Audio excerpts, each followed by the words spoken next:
കൊട്ടാരം വീട്ടിൽ ഞങ്ങൾ പണിക്ക് പോയിരുന്ന കാലത്ത് ആ വീട് പുറത്തു നിന്ന് മാത്രമേ കണ്ടിട്ടുള്ളൂ. ആ വീടിന്റെ അകമൊന്ന് കാണാൻ മോഹിച്ച് ഞങ്ങൾ ഒരു ദിവസം അതിനകത്ത് കയറി. അതിന്റെ പേരില് അവര് ഞങ്ങളെ പുളിമരത്തെ കെട്ടിവെച്ച് ചാട്ടവാറിനടിച്ച അടിയുടെ വേദന ഇപ്പോഴും മാറിയിട്ടില്ല. ദേഹം മുഴുവൻ ഇപ്പോഴും ഉണ്ട് അതിന്റെ പാടുകള്.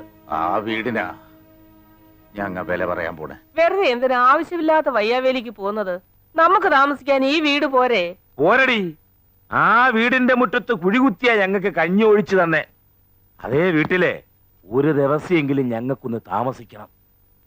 ഈശ്വരപിള്ളേ, എന്തോ എന്ത് വിലയുണ്ടാവൂടോ അതിന്? അതിപ്പോ 5.75, 7, 14, 21, 25 ലക്ഷം മതിപ്പ് വരും.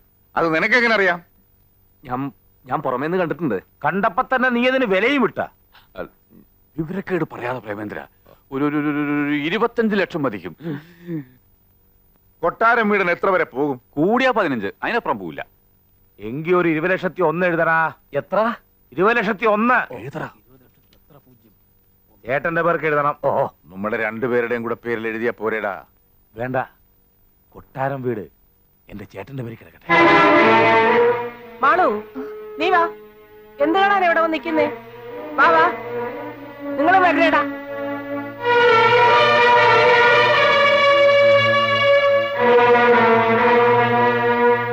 കളത്തറ ബാപ്പുകുട്ടി മകൻ കുഞ്ഞു മുഹമ്മദ് 10 ലക്ഷം രൂപ.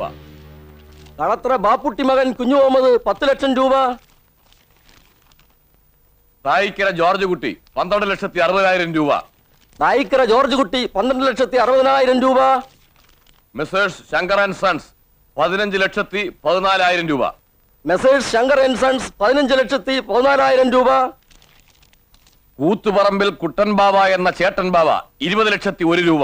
കൂത്തുപറമ്പിൽ കുട്ടമ്പാവ എന്ന ചേട്ടമ്പാവ 20,01,000 രൂപ. അടുത്തത് കൊട്ടാരം വീടന്റേതാണ്. കൊട്ടാരം വീടൻ 20,02,000 രൂപ. കൊട്ടാരം വീടൻ 20,02,000 രൂപ.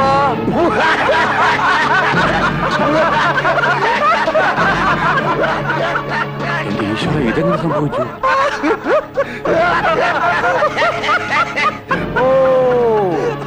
താനിവിടെ ചോരപ്പുഴ ഒഴുക്കി വള്ളം കളിക്കാമെന്ന് കരുതിയല്ലേ? ഒരു കാര്യം പറഞ്ഞേക്കാം. ബഹളം വെക്കരുത്, ഒരു കവർ കൂടി പൊട്ടിക്കാനുണ്ട്. കൂത്തുപറമ്പിൽ കുഞ്ഞമ്പാവ എന്ന അനിയൻ ബാവ 25 ലക്ഷം രൂപ. കൂത്തുപറമ്പിൽ കുഞ്ഞമ്പാവ എന്ന അനിയൻ ബാവ 25 ലക്ഷം രൂപ.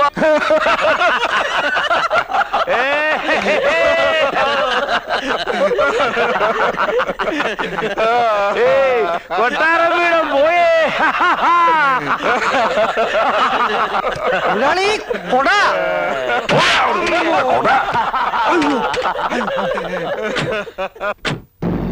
ചേട്ടാ, നുമ്മ ഇവിടെ 20,01,000 എഴുതിയപ്പ കൊട്ടാരം വീടൻ 20,02,000 എഴുതി. അപ്പൊ ഇവിടെ എഴുതിയ ആരാണ്ട് അവിടെ ചെന്ന് പറഞ്ഞിട്ടുണ്ട്. ഈ ചതി മനസ്സിലാക്കിയിട്ടാണ് ഒരു തിരിമറി ഞാൻ നടത്തിയത്. അതുകൊണ്ടാണ് ഞങ്ങളുടെ ഉപ്പും ചോറും തിന്നിട്ട് ഞങ്ങളെ ഒറ്റുകൊടുത്തവനാരായാലും ഞങ്ങൾ വെറുതെ വിടൂല. ഇനി പറഞ്ഞോ, അതാരായാലും നേരെ പറയണതാണ് നല്ലത്. ആ, പറയടാ, ആരാത്? പറഞ്ഞില്ലേ പറയിക്കാൻ എനിക്കറിയാം. ഈശ്വരപിള്ളേ. അയ്യോ, ഞാനല്ല. പിന്നെ ആരാ? എനിക്കറിയില്ലേ.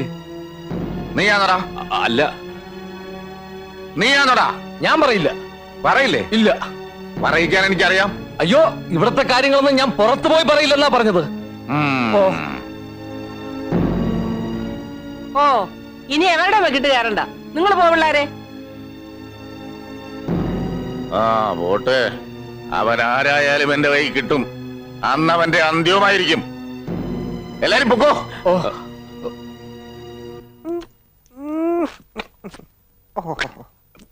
ഇങ്ങനെ പശു കാടി കുടിക്കുന്ന പോലെ കുടിച്ചോണ്ടിരുന്നാ മതിയോ?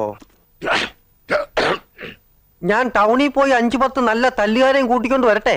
അതുകൊണ്ടൊന്നും കാര്യമില്ലടാ. ചേട്ടൻ പാവയും അനിയും പാവയും ശക്തി കൊണ്ട് തോൽപ്പിക്കാൻ കഴിയില്ല. നമ്മുടെ കയ്യിലാണെങ്കിൽ ബുദ്ധിയും ഇല്ല. എന്തോ കൊട്ടാരം വീടിന് ബുദ്ധിയില്ലാന്ന് എല്ലാരും പറയും. എന്നാ എന്റെ ബുദ്ധി എന്താണെന്ന് അവസരം വരുമ്പോ ഞാൻ എല്ലാത്തിനെയും കാണിച്ചു തരാം.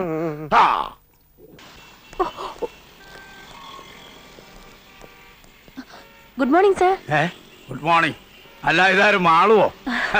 തകർപ്പൻ ഷോപ്പിംഗ് കഴിഞ്ഞ ലക്ഷണം ഉണ്ടല്ലോ. ഞാൻ 2 ദിവസമായി സാറിന് ഫോണിൽ വിളിക്കുന്നു. എന്തിന്? എനിക്ക് റെഫർ ചെയ്യാൻ കുറച്ച് ബുക്സ് വേണമായിരുന്നു. സിഎക്ക് പോയാൽ കൊള്ളാന്നുണ്ട്. Very good, very good. ഞാൻ പഠിപ്പിച്ച കുട്ടികൾ ആരും മോശക്കാരാവില്ല. നിനക്ക് എത്ര ബുക്സ് വേണമെങ്കിലും തരാം. ഇവിടത്തെ ഫേമസ് വക്കീലന്മാരും ഡോക്ടർമാരും ഞാൻ പഠിപ്പിച്ച പിള്ളേരാ. എവിടെ ചെന്നാലും ഓരോ പൊസിഷനിലിരിക്കുന്ന എന്റെ കുട്ടികളെ കാണുമ്പോഴാ മനസ്സ് നിറയുന്നത്. അത് പ്രേമേന്ദ്രനല്ലേ? അതെ, ഞങ്ങളുടെ ഡ്രൈവറാ. ഡ്രൈവറോ? ഇവരും എന്റെ സ്റ്റുഡന്റാ. ഇയാള് കോളേജിലൊന്നും പഠിച്ചിട്ടില്ല. സാറിന് ആള് തെറ്റിയതാവും. പ്രേമേന്ദ്രൻ എനിക്ക് തെറ്റാനോ? ഇവന്റെ കൂടെ ഒരു ദിവസം കഴിഞ്ഞവരാരും പിന്നെ ഇവനെ ആയുസിൽ മറക്കില്ല. പിന്നെ അല്ലേ 3 വർഷം പഠിപ്പിച്ച എനിക്ക്. കോളേജിലെ ഹീറോ ആയിരുന്നില്ലേ ഇവൻ? സ്റ്റുഡൻസിന്റെ ഇടയിൽ മാത്രമല്ല, ഞങ്ങൾ അധ്യാപകരുടെ ഇടയിൽ പോലും ഇവന് ധാരാളം ആരാധകരുണ്ടായിരുന്നു.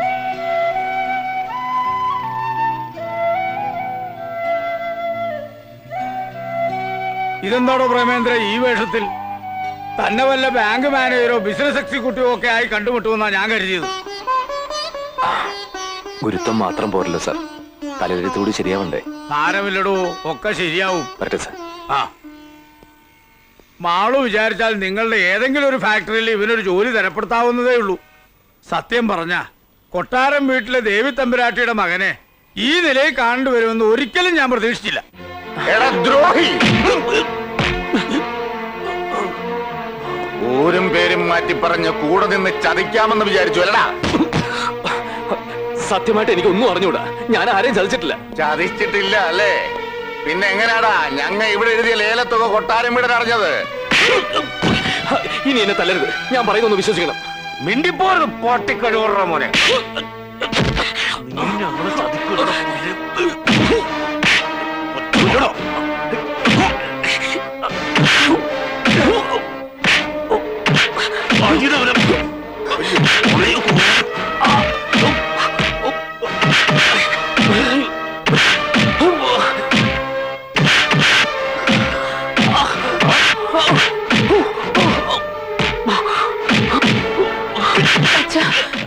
അയാളെങ്ങ് വിട്ടേക്കാൻ പറ. മതിയടാ, കൊല്ലണ്ട, കൊണ്ടുപോയി കളഞ്ഞേക്ക്.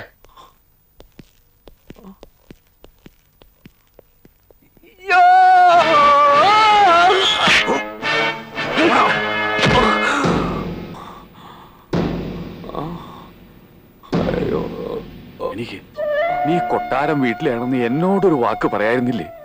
ഇനി ഞാൻ അകത്തു പോയ എന്റെ ഗതി ഇതിലും കഷ്ടായിരിക്കും. വാ. നീ എന്താടാ ഈ പറയുന്നത്? അതേ മുതലാളി, പ്രേമചന്ദ്രൻ ദേവി തമ്പുരാട്ടിയുടെ മകനാ. ആ, അവനെന്തിനാ ഡ്രൈവർ വേഷം കിട്ടി അവിടെ വന്നത്? ചിലപ്പോ അനിയമ്മാവേയും ചേട്ടമ്മാവേയും കൂട്ടുപിടിച്ച് മുതലാളിയോട് പകരം വീട്ടാനായിരിക്കും. എന്നോട് പകരം വീട്ടാനോ? ആ. എന്തിന്? ദേവി തമ്പുരാട്ടിക്ക് അവകാശപ്പെട്ട വീടാ 18 വർഷം മുമ്പ് മുതലാളി തട്ടിയെടുത്തതെന്നൊരു അങ്ങാടിപ്പാട്ടുണ്ട്. ആ അങ്ങാടിപ്പാട്ട് എന്റെ മുമ്പിൽ നിന്ന് പാടാനുണ്ടല്ലോ, നാക്കി ഞാൻ പിഴുതെടുക്കും. നീ ഒറ്റ ഒരുത്തരായി ഈ വീട്ടിലെ രഹസ്യങ്ങൾ മുഴുവൻ അങ്ങാടി എത്തിക്കും. മറ്റു വീടുകളുടെ രഹസ്യം മുഴുവൻ ഞാൻ ഇവിടെയും കൊണ്ട് തരുന്നില്ലേ? ഓ, ആ രഹസ്യം മുഴുവൻ പുഴുകി തിന്നിട്ടാണല്ലോ ഞാൻ കഴിയുന്നത്. അതെനിക്കറിയില്ലായിരുന്നു. മുറുക്കാൻ തീ. എനിക്കാദ്യമേ അവനെ സംശയം ഉണ്ടായിരുന്നു. 20,01,000 എന്ന് നമ്മളിവിടെ ഉറപ്പിച്ച അന്ന് രാത്രി അവൻ പുറത്തുപോയി. പോയത് നേരെ കൊട്ടാരം വീടിന്റെ അടുത്തേക്കായിരിക്കും, ഉറപ്പാ. അനിയമ്പാവയും ചേട്ടമ്പാവയും ഇല്ലടാ അവിടെ. ധൈര്യം ഉണ്ടെങ്കിൽ ഇറങ്ങി വാ.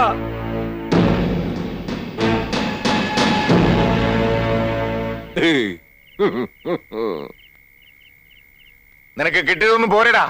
എടാന്നോ? തമ്പ്രാനാണ് തമ്പ്രാൻ.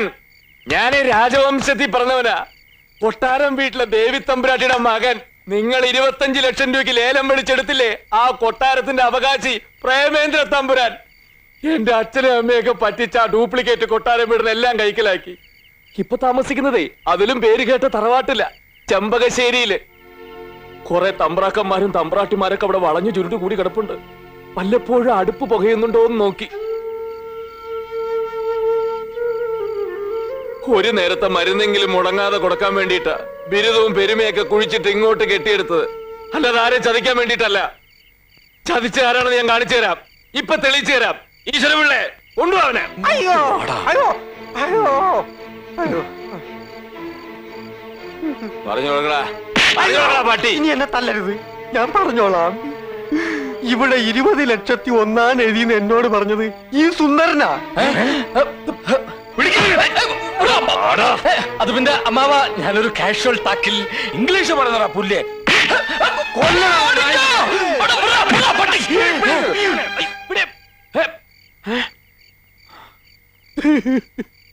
എനിക്ക് ആദ്യമായിട്ട് ജോലി തന്നവരാ നിങ്ങള്.